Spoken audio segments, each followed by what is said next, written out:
Bonjour à toutes et à tous et bienvenue sur ma chaîne Arwa. Alors aujourd'hui on va faire des biscuits euh, ultra fondants, vraiment c'est à essayer. Vous allez être surpris par le goût et enrobé. Alors il n'y a pas de chocolat hein, mais allez voir comme ça on dirait qu'on a mis du chocolat. Mais vraiment ils sont délicieux. La recette originale nous vient d'Algérie. Et donc, je vais vous montrer les étapes à suivre.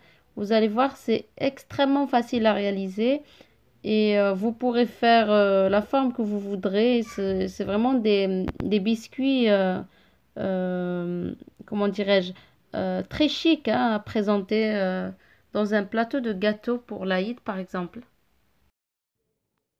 Alors, pour la pâte à biscuits, il nous faudra 250 g de beurre mou ou de margarine ou un mélange des deux. Une pincée de sel. Il nous faut également 90 g de maïzena, soit un verre. 100 g de sucre glace, un verre également. Un demi-verre d'huile, ce qui nous fait 90 g. Un œuf. Un sachet de sucre vanille. Vous pouvez mettre de la vanille liquide. Et 8 g de levure chimique. Donc, ensuite, il nous faudra de la farine. Alors, c'est selon le mélange, mais moi, j'en ai pour 600 g de farine exactement. Type 55. Je n'avais pas de la farine type 45. J'utilise souvent dans les pâtisseries. Alors, on va commencer par le beurre, la pincée de sel et le sucre glace.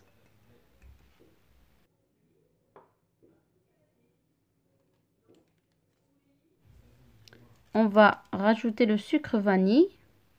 Puis, on va bien travailler ce mélange pour obtenir une sorte de crème. Donc le beurre doit être à température ambiante. Si vous l'avez sorti au dernier moment, vous pouvez le passer au micro-ondes quelques secondes. Ça va le ramollir. Mais ne le travaillez jamais froid parce que vous n'aurez pas le même résultat. Donc une fois qu'on a bien travaillé le beurre et le sucre, on va venir rajouter les 90 g d'huile, soit un demi-verre.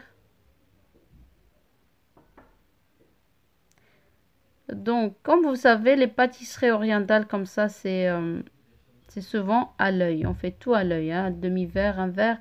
Donc, du coup, j'essaie vraiment de vous peser en grammes, hein, même les liquides, et de vous donner des quantités précises. Si vous ne faites que la moitié de la pâte, des ingrédients, vous mettez quand même un œuf. Et une fois qu'on a mélangé l'huile, on va mettre la maïzena, la fécule de maïs. Donc on a 90 g. La maïzena va donner un côté très fondant à votre biscuit. Et on rajoute l'œuf. Donc là, il faut vraiment que ça devienne comme une crème.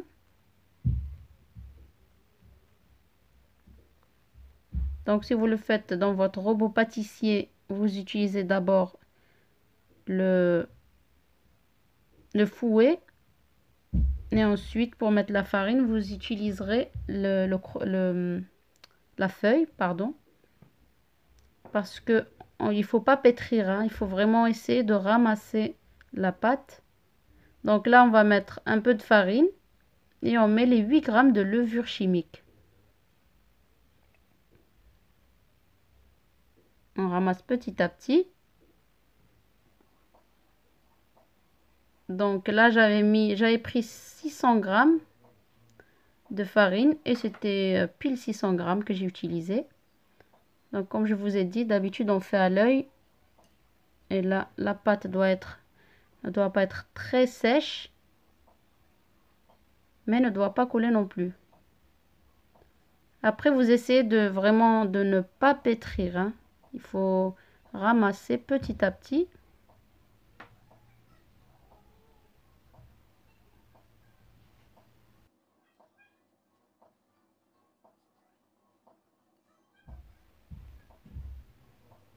Voilà. Vous allez voir que même hein, dans vos mains, la pâte ne colle pas. Regardez, quand je l'enlève, ça ne collera plus. Ça se détache très facilement parce qu'il y a beaucoup de beurre, il y a de l'huile. C'est pas comme les pâtes à pain. Du coup, voilà. On tapote comme ça, on ramasse les miettes.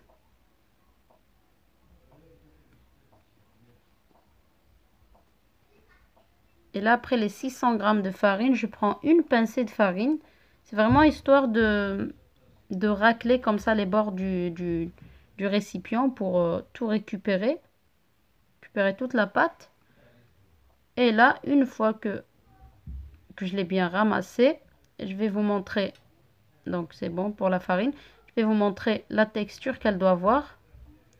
Donc je vous fais des vidéos un peu longues au début, surtout pour les pâtes, parce que c'est l'étape principale. Donc à part accélérer la vidéo, j'ai vraiment pas coupé les images. Donc voilà, la pâte, elle est lisse, mais elle ne colle pas. Là, on va la mettre dans un sac plastique et on va la laisser reposer au moins 15 minutes au frais. Donc 15 minutes à une demi-heure, c'est largement suffisant. Et pendant ce temps, on va préparer l'enrobage. Donc vous allez prendre 200 g de noix de coco avec 3 cuillères à soupe de cacao non sucré ou un peu plus si vous voulez, selon la couleur que vous voudrez obtenir. Et le sucre selon votre convenance, vous pouvez mettre entre 70 g et 100 g de sucre glace. Donc on fait dorer la noix de coco à la poêle. Donc il faut vraiment mélanger régulièrement. On obtient cette belle couleur. On ajoute le cacao selon la couleur qu'on voudrait obtenir. Et on va mettre le sucre glace pour que notre noix de coco ait du goût. Vraiment, la noix de coco grillée comme ça, c'est très très bon parce que elle a un goût totalement différent. Et là, on réserve. Donc, on récupère notre pâte, on divise en deux hein, pour nous faciliter le travail. Moi, je l'étale entre deux feuilles de papier cuisson. C'est vraiment beaucoup plus facile et comme ça, on n'utilisera pas de farine pour... ça évite d'assécher la pâte. Donc, au début, on va tapoter comme ça par-dessus pour essayer de... Voilà. Et ensuite, on va l'étaler. Pas trop finement, mais assez finement quand même. Ensuite, vous allez voir l'épaisseur. Ensuite, vous prenez un emporte-pièce de votre choix. Vraiment faire comme moi, un emporte-pièce classique, rond, ou avec une autre forme. Donc, vous faites vos formes comme ça. Et vous allez vous aider hein, en soulevant le papier cuisson pour extraire les biscuits. Donc voilà l'épaisseur que doit avoir le biscuit. Ensuite, on va les déposer sur une plaque avec du papier cuisson. Et pour les chutes, on va les ramasser comme vous voyez sur la vidéo. Il ne faut pas pétrir, il faut vraiment ramasser légèrement. Assembler comme ça. Poser sur le côté et travailler la pâte qu'il y a dans le plastique. Et ensuite, vous finirez avec les chutes. Donc, on dispose nos biscuits dans un four préchauffé à 160 ou 170 degrés. Le but, c'est vraiment d'assécher les biscuits.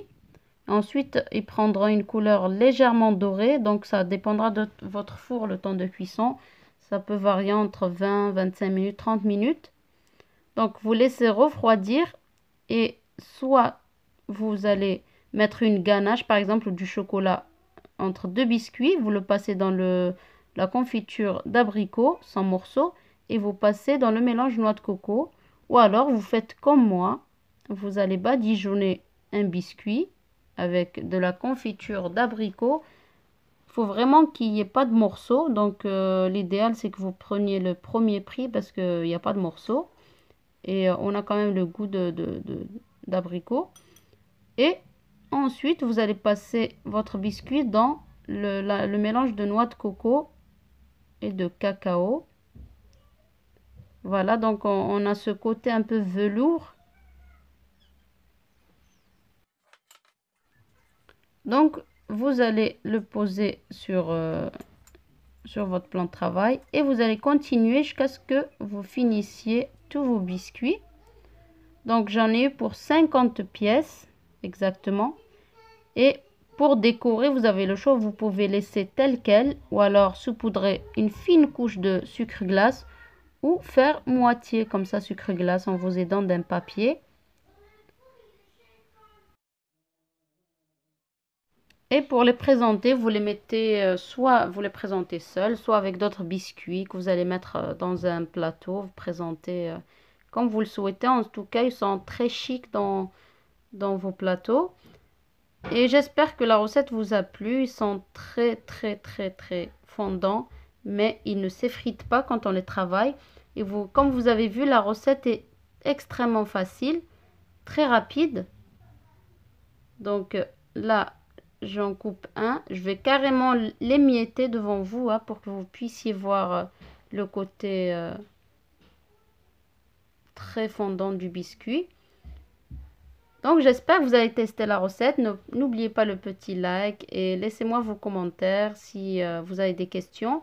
Et je vous dis à très bientôt pour une nouvelle recette.